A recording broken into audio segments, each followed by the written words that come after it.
Francis Tumblety, he was an American so-called Indian herb doctor. Tumblety was horribly misogynistic. It seems that early in his life, he had married young, found out later that the woman he married was a prostitute and had continued prostitution after they were married. The mystery that shrouded the shadowy figure known only as Jack the Ripper has loomed over the annals of criminal history like a fog rolling off the cobbled streets of Victorian Whitechapel. For 137 years, speculation, myth, and intrigue have swirled around the true identity of the killer who terrorized London in 1888 with a series of gruesome murders that left both police and public shaken to their core. The killer's ability to disappear without a trace, the taunting letters sent to authorities, and the raw brutality of the crimes lent themselves to decades of speculation, conspiracy theories, and elaborate detective work, much of it leading to dead ends or fanciful stories. But now, at long last, science and historical rigor have converged to deliver a revelation that has cracked one of history's most infamous cold cases wide open. The true identity of Jack the Ripper has been definitively uncovered. Before we start, smash the like and subscribe buttons for more updates.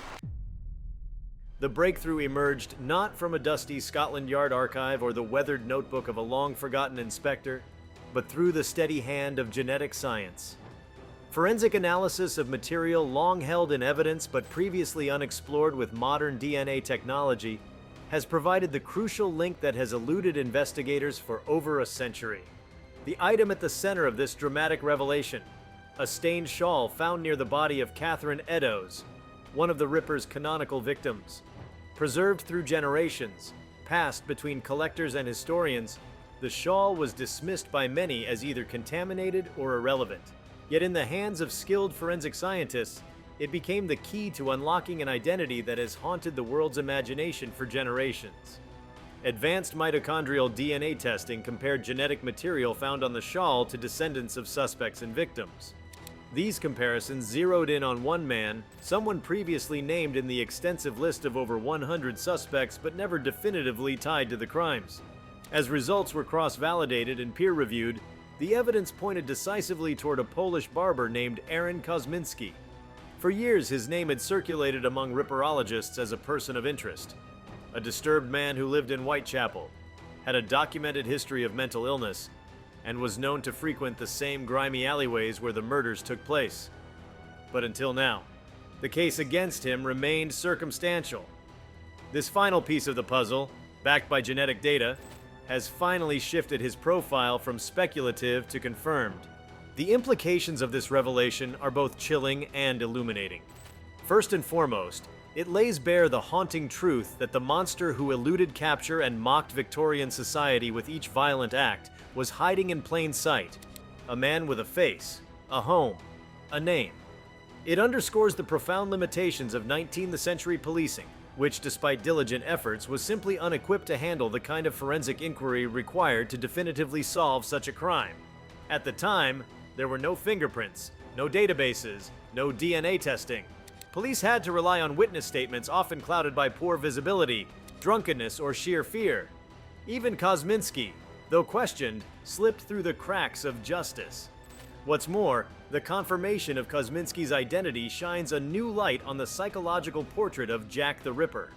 Previous portrayals often imagined a cunning nobleman, a surgeon, or a mysterious foreigner with surgical precision.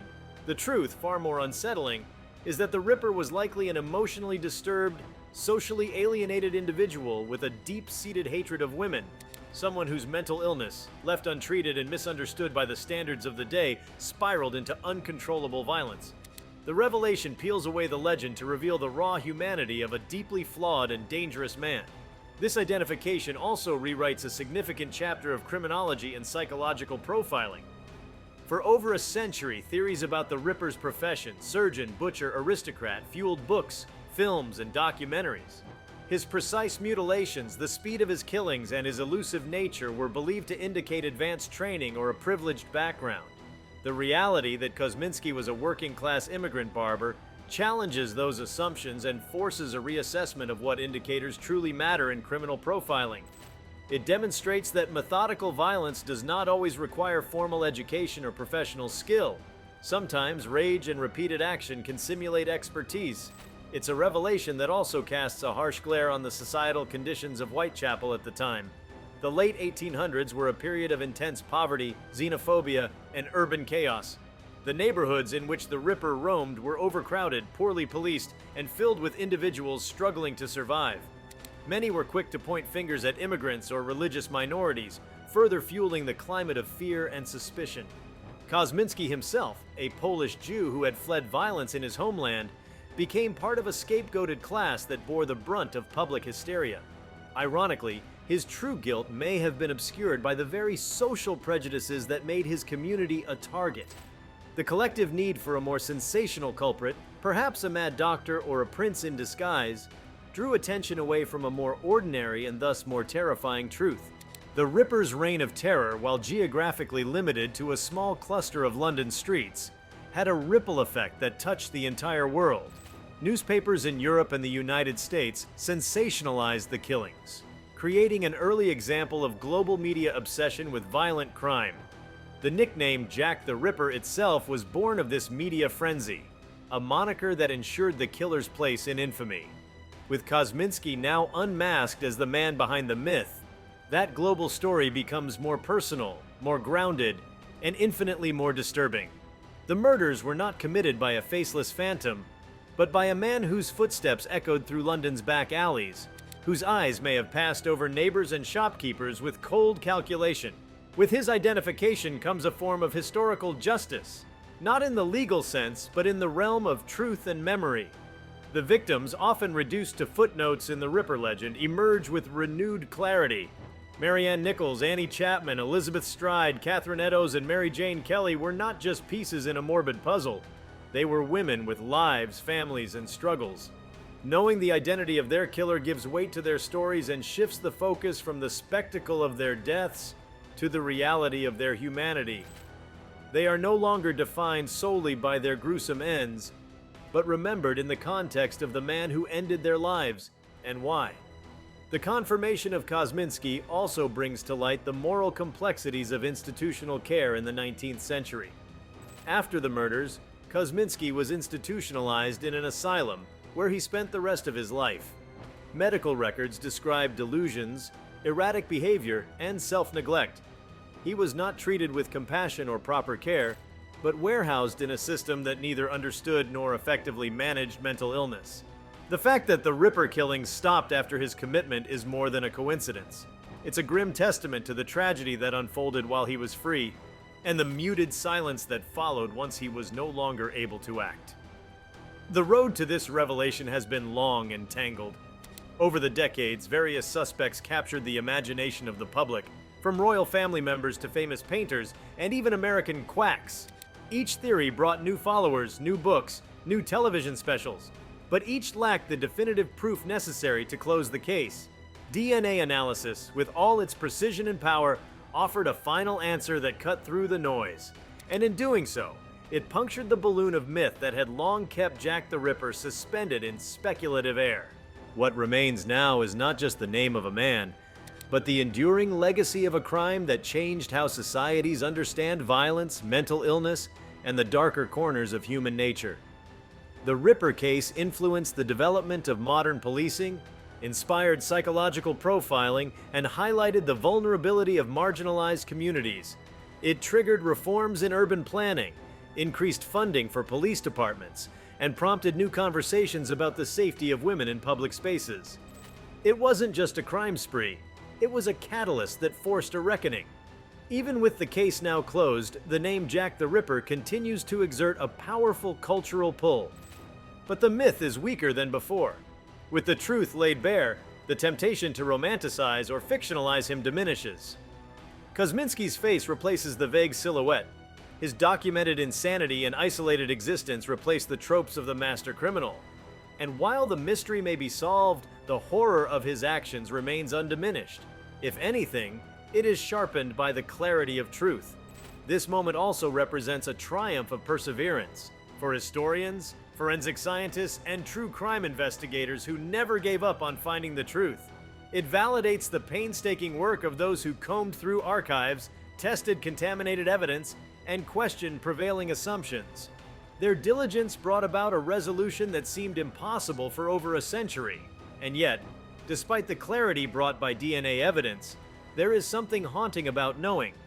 The Ripper's mystique may have been unsettling, but knowing he was real, a man who lived, breathed, walked among people, and committed acts of unspeakable cruelty, brings a weight of its own. It forces us to confront not just who Jack the Ripper was, but who he wasn't. Not a character in fiction, not a whisper in fog, but a man formed by real-world conditions, shaped by the chaos of his time, and ultimately unleashed upon a vulnerable population.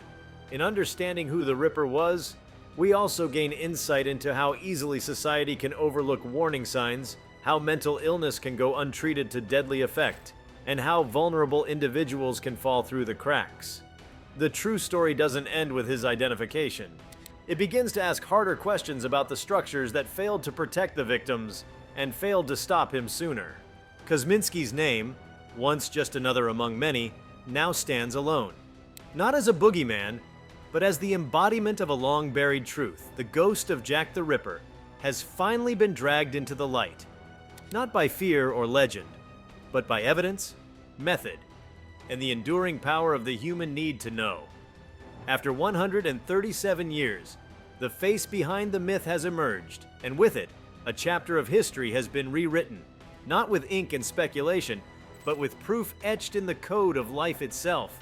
The revelation of Jack the Ripper's identity, Aaron Kosminski, has not only solved a century-old mystery, but has also ushered in an entirely new dimension of understanding the nature of evil, the psychology of killers, and the power of evidence that transcends time. With his name confirmed and myth deconstructed, what emerges is not merely the satisfaction of a historical solution, but a rich, layered exploration of what it means when the unknowable becomes known. When a legend collapses into a living, breathing man with a past, a mind, and a brutal path of destruction. The discovery, though rooted in genetics, ultimately invites a broader contemplation about how societies deal with violence, especially when that violence is unthinkable, methodical, and steeped in symbolic horror. Jack the Ripper was never just a serial killer. He was a mirror of Victorian anxiety. His crimes triggered not just fear of death, but fear of societal collapse. Prostitutes were not just victims. They were perceived by many at the time as symbols of moral decay. Their murders ignited fear that the very foundation of social structure, respectability, control, civility, was under siege. Now, with the real killer exposed as a mentally unstable, marginalized individual, the reaction shifts from one of distant dread to one of unsettling closeness. This psychological proximity is profound. Kosminski's confirmed identity pulls the narrative out of mythology and drops it squarely into the real world of mental health systems, immigration struggles, economic despair, and urban anonymity. These are not ancient relics of a long-gone time. They remain painfully relevant. In fact, the very fabric of Kosminski's life could just as easily exist today. A man suffering from schizophrenia, slipping through the cracks of a fragmented care system, possibly neglected by those around him, and finally institutionalized without ever being held accountable. This is a modern story as much as it is a historical one. The human mind seeks patterns, resolutions, and closure. In the case of Jack the Ripper, the absence of an identity for over a century allowed the myth to mutate endlessly. Writers, filmmakers, theorists, and amateur detectives each spun the narrative in directions that suited their interests. Some saw political conspiracies, others envisioned aristocratic cover-ups, while still others romanticized the killer as a misunderstood genius, cloaked in mystique. Kosminski's unmasking collapses all of that with the unglamorous truth of madness and misery. There is no elegance in the reality of a barber driven by delusion and hate. It is raw, banal, and deeply uncomfortable, precisely because it does not offer the seductive thrill of a fictional villain. Instead, it presents the ordinary gone horribly wrong. With the curtain pulled back, another critical dimension comes into focus: the role of class, both in the crimes and in the investigation. Kosminski was poor. His victims were poor. The neighborhoods in which the murders occurred were densely populated, filthy, and largely ignored by the upper classes.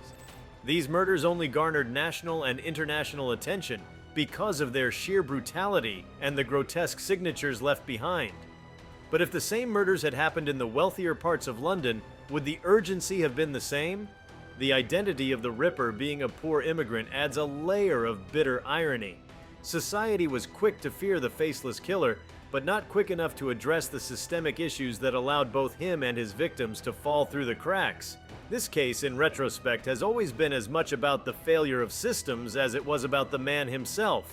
The police failed to identify the killer at the time, despite having suspicions.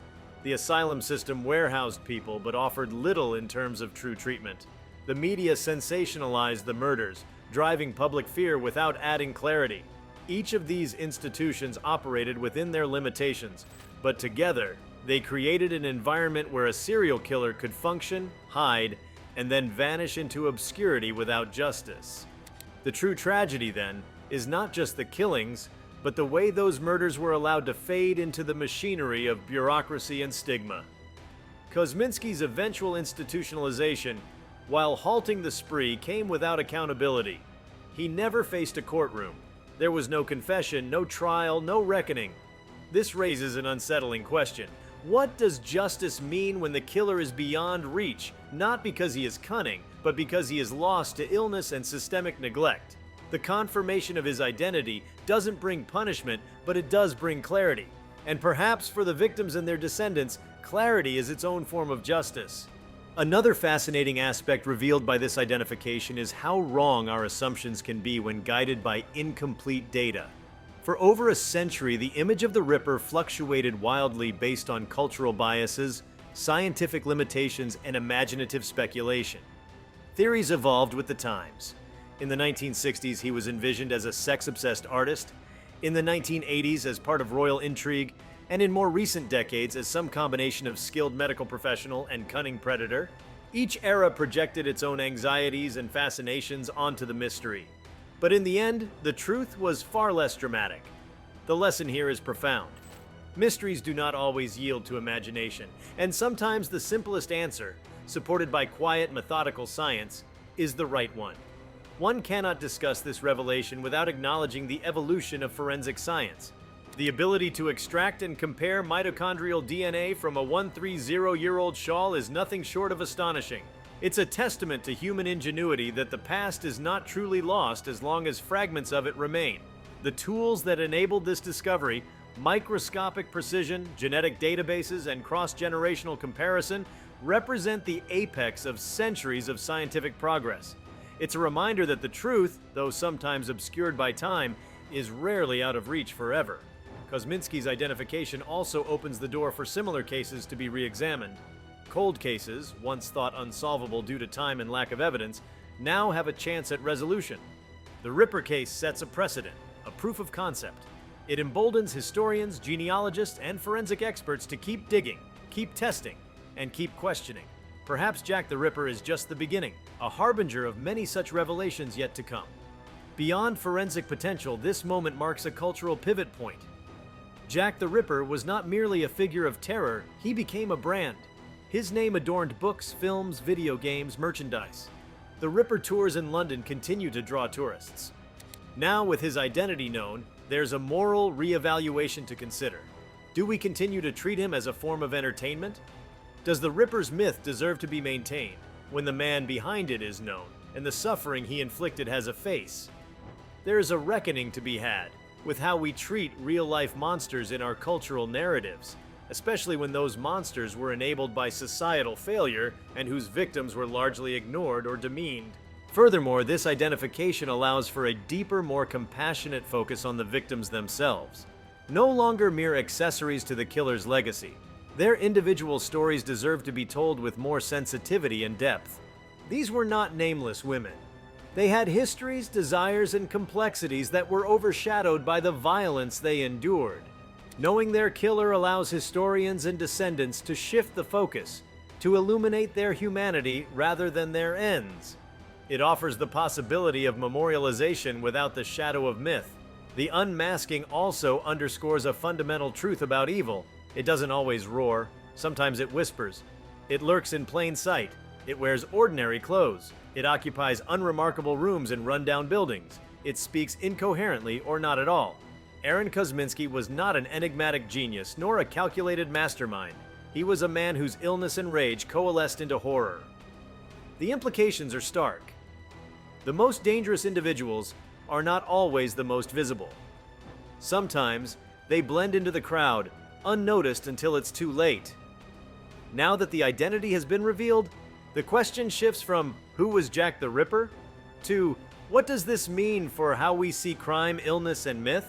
The answer lies in understanding that this case is no longer a murder mystery, it's a societal mirror. The man, his life, his crimes, and the response they elicited offer a complete portrait of how a society can falter in the face of trauma, how legends can obscure truth, and how the long arc of time can eventually circle back toward justice. This historic unmasking doesn't mark the end of interest in the Ripper, it marks the end of speculation. From this point forward, the conversation can shift from curiosity to clarity, from shadow to substance. The myth can be retired. The truth, grounded and sobering, can take its place. And while the man named Aaron Kosminski may no longer walk the earth, his story, his real story, will echo far more powerfully than the legend ever did. He was not a ghost. He was not a devil. He was not a symbol. He was a man with blood in his veins, pain in his mind, and violence in his hands. Now, we know. And in knowing, we do not lose the story. We reclaim it. We take it from the fog and bring it into focus. After 137 years, Jack the Ripper is no longer a question. He is an answer.